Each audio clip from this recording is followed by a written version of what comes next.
A plane crash has killed at least 75 people in Colombia. Many of them were young footballers on their way to playing the biggest game of their lives. On this special edition of Beyond the Game, we focus on the tragedy in South America.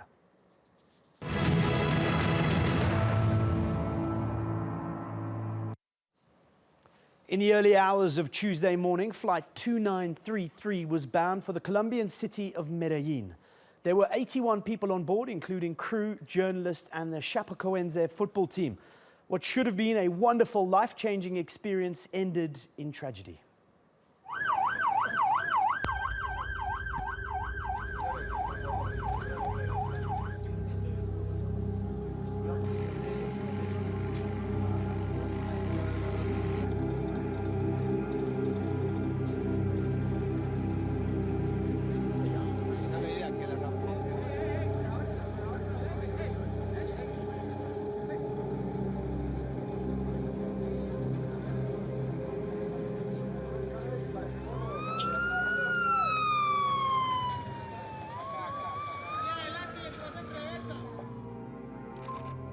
Chapecoense Football Club was supposed to be traveling to their dream final. The team plane crashed in the mountains of Medellin after suffering an electrical fault. Almost all of the passengers on board died.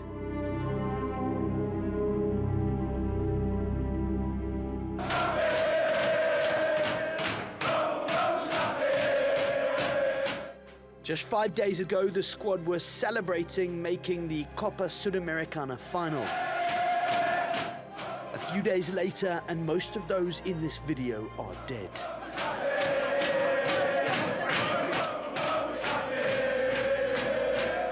Against all the odds, Chapecoense had made it to the last game. Their coach described his team as South America's Leicester City.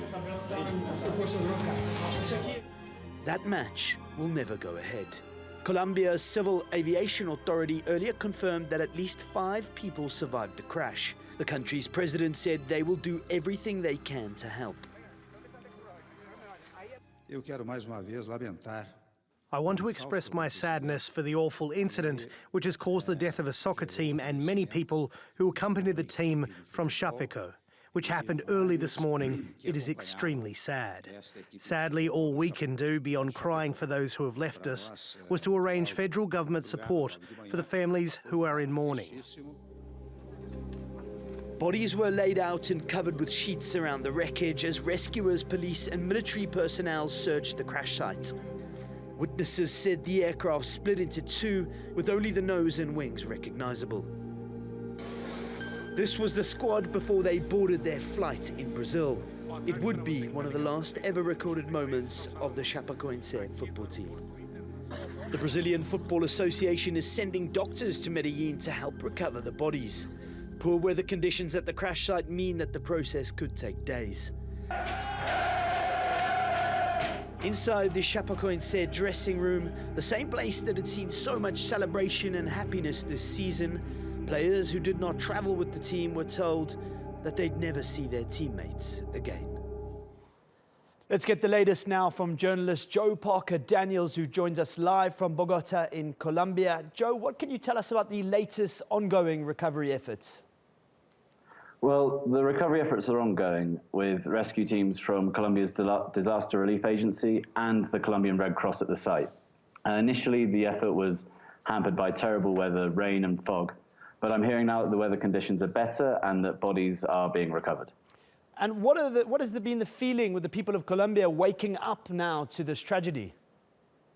Well, understandably, the mood has been very somber. President Juan Manuel Santos this morning sent his condolences to the families of the victims and to Brazil as a nation. Brazil has actually declared 3 days of mourning. I'm hearing that the mood in Medellin, the city where the crash happened, is particularly mournful. Of course, there's also this air of solidarity between football fans too, and many people on social media are posting photos of Chapecoense as their kind of profile pictures now. Well, absolutely, Joe. And now there's continuing reports of a 6th survivor. Can you tell us any more on this? Well, I believe all the passengers are now accounted for. So I think that there are 6 in total, but it's possible that one died later from their injuries. We're still waiting for confirmation on that. Of course, as in earlier today, there was confusion between different rescue agencies, but the number doesn't look like rising of survivors. And of course, also what survivors there are now in critical condition. So we're just hoping that they pull through and that the death toll doesn't rise. And Joe, lastly, what are you hearing about the cause of the crash? Is there an update on that?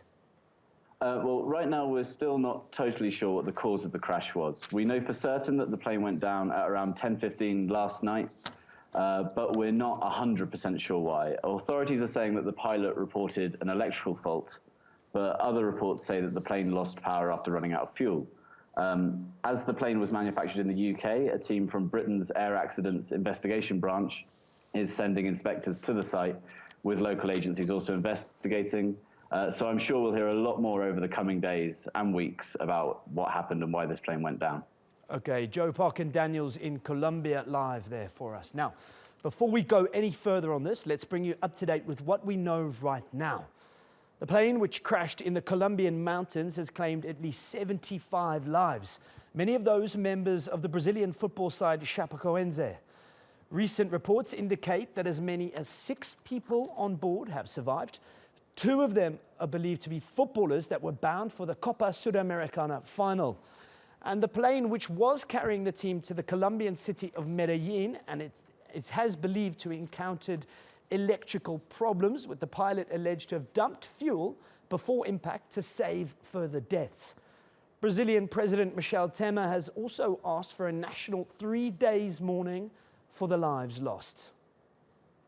Now, as we know, the reason those young men were on that plane, they were on their way to play football, probably the biggest game of their lives. So journalist Carl Warswick joins us now to talk about the fallout from the South American sporting public. Carl, we see Pelé now responding and the football world mourning together. What is it like there in South America dealing with this tragedy in the early hours, from the early hours of the morning to the mid-afternoon where we are now? Yeah, well, the news broke here in Bogota, where I am, in Colombia as a whole, very late last night.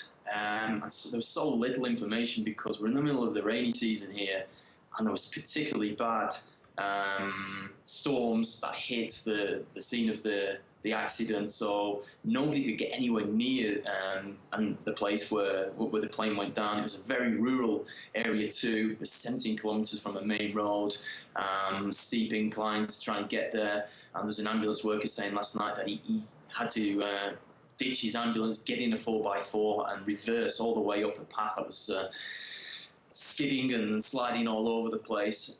So I think a lot of people have just realised the scale of this tragedy.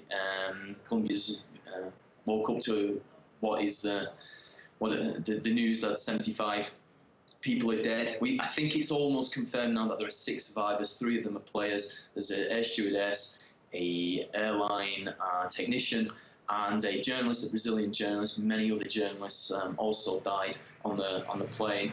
But no, utter shock. I think especially in Medellin, the local people just want to do anything possible they can to help.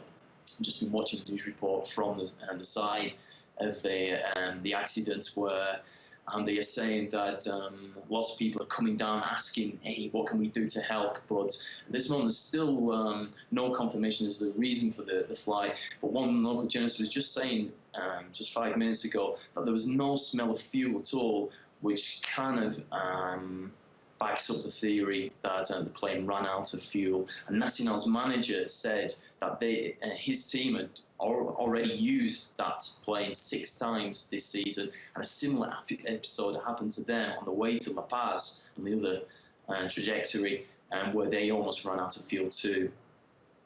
Okay, Carl, thank you for joining us.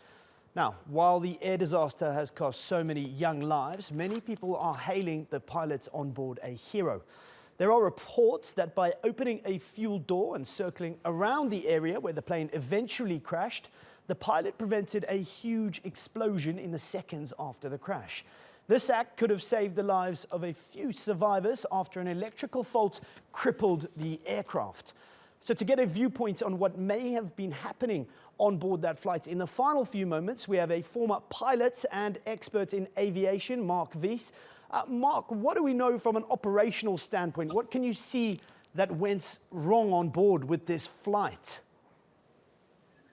Well, you know, there's a few things that have come out that have been somewhat go against the norm of what you would expect.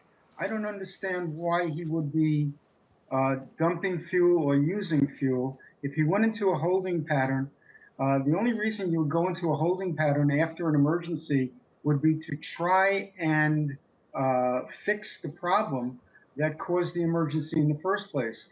Typically, in an emergency, what you want to do is you want to fly the airplane as your first thing. You want to make sure that you aviate, you navigate, and you communicate. So you fly the airplane, you navigate to the next closest airport, and they were, I understand, about 18 miles from the airport, and you communicate the problem. I don't really understand why they would be circling unless the weather were bad and they couldn't get into that field at that time, and still trying to work the problem. Fuel is a life supply in many cases. So Mark, by saying that they were circling, there is evidence on the radar charts that obviously show the flight was circling. Do you think the pilot knew that he was in trouble? And by what I mean by that, do you think the people on board would have known that they were in trouble at those moments before they crashed? Not necessarily. You know, sometimes things happen in an airplane when you don't have time to communicate to your passengers. If they were circling and trying to deal with the problem, you would think that they would have had at least a couple of moments to communicate with the crew, and certainly then the passengers to let them know that there was a problem. If they were trying to deal with an electrical problem, that they were going to circle to try and take care of that. But again, your first priority is take care of the problem and get the airplane on the ground as quickly and as safely as possible. So it leads me to question whether, you know, why they would go into a pattern like that unless they were trying to fix the problem. The real key, I think, is going to be at this point, well, there's a couple of things. I had heard that there was another aircraft that had declared an emergency and that air traffic control may be letting that aircraft come in first. The other thing that they might be doing, again, would be trying to deal with the problem that they had, thinking that they may be able to take care of the problem. Okay. The voice recorder and the flight data recorder are going to be critical to finding out the probable cause of this accident. Okay, Mark, great to get an expert's opinion on what happened there. Now, you're watching a special edition of Beyond the Game, looking at the tragic events that are still unfolding in South America. Here's what we know so far. A plane with 81 people on board crashed in Colombia. Brazilian Serie A football team Chapecoense and their delegation of staff and journalists were on board the chartered flight. They were traveling to the city of Medellin for the first leg of the Sudamericana Cup final. At least 75 people have been killed, but there are currently 6 survivors in hospital. So for more on how the events are developing in Brazil, I'm joined by Manuela Perino, who's a journalist in Rio de Janeiro. Manuela, obviously this is a massive shock to the football-mad nation that is Brazil. What is the reaction right there like?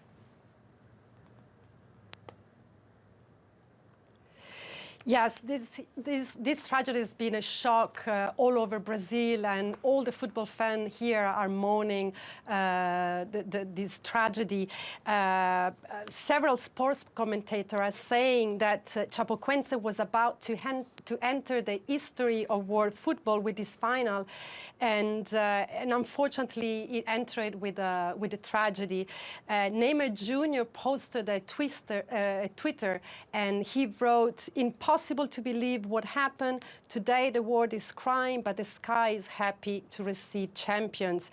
And hundreds of thousands of messages have been posted on the Facebook page of the team. And the latest news is that all the players of the Division A of the Brazilian Championship have offered to lend their players to Chapecoense to let them finish the championship. And they have asked the Brazilian Football Federation to keep the team in Division A no matter what will happen for the next 3 years. Well, what a wonderful proposal that is. Obviously, to avoid relegation for the next 3 years, and for the other teams in the Brazilian league to loan out their players for no transfer fee. That is what is being proposed. Now, Manuela, can you tell me about the small town of Chapeco? We heard the vice president of the football club earlier on saying that it was the town's only, well, it was their main source of happiness. Describe what it would be like there today. Yeah, Chapeco is quite a small town. It's about 200,000 people, and everyone in town knew someone that was on the plane. So it's been an immense tragedy for this little town, and they were incredibly proud of this team. This is a country where, the league, the football league, has been plagued by corruptions and scandals, and this team is a team that made it to the Division A in 2014 after 35 years with no scandals, with it was financially stable, and it was ranking 9 in the league.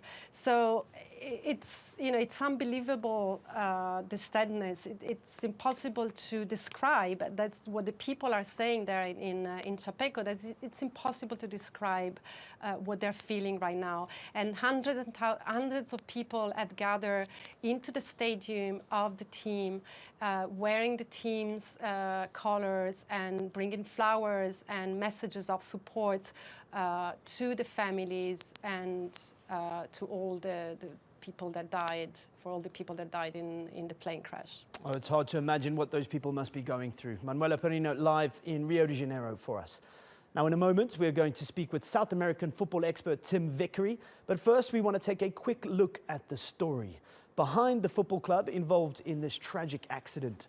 In the past few hours, fans of Chapecoense Club have been attending a vigil outside the team's stadium, branding together, praying together for a team that will never be the same.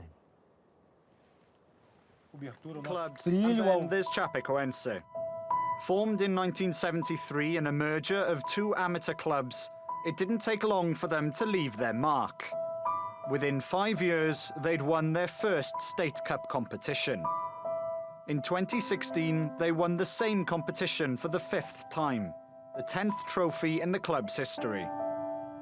Since 2009, Chapecoense, or Chape, have made a steady rise back to the top of Brazilian football. In 2014, they made it back to Serie A for the first time since 1979. This season, with 1 game to go, they were on course for their best ever finish in 9th place. They play their home matches in the small town of Chapeco, in the southern state of Santa Catarina. Club captain and talismanic leader Kleber Santana played in midfield for Atletico Madrid. Their coach, Luis Carlos Saroli, or Caio Jr., was in his first year at the club. When their plane crashed on Tuesday morning, the team were on their way to play in their first ever Copa Sudamericana final, South America's second-tier club competition. They'd beaten 2 Argentinian clubs to get there, and despite being underdogs against Colombia's Atlético Nacional, they dared to dream. In their own words, Chape were the Leicester of Brazil.